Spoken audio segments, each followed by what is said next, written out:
Welcome. Today we're diving into the world of English verb tenses, focusing on the difference between simple and progressive forms. These tenses are essential for expressing actions that happen regularly, actions happening right now, or actions that are ongoing. For example, we say she goes for a walk every morning to describe a routine, but she is standing in the shade to talk about something happening at this moment. By mastering these tenses, you'll communicate more clearly and confidently in English. Let's explore some practical exercises together to see how these tenses work in real-life situations.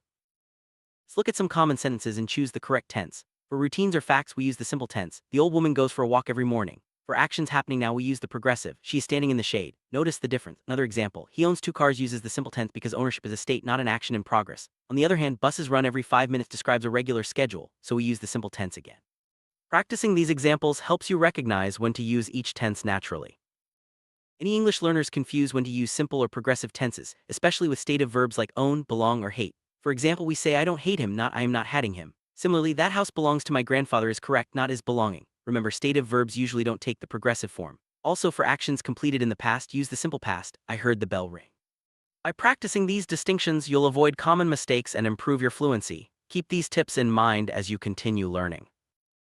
Sum up, understanding when to use simple and progressive tenses is key to expressing yourself accurately in English. Simple tenses describe routines, facts, and states, while progressive tenses focus on action happening right now. Remember the special rules for stative verbs and practice with real-life examples. As you continue your English journey, keep practicing these exercises and pay attention to how native speakers use these tenses in conversation. With regular practice, you'll find yourself using the correct tense naturally and confidently.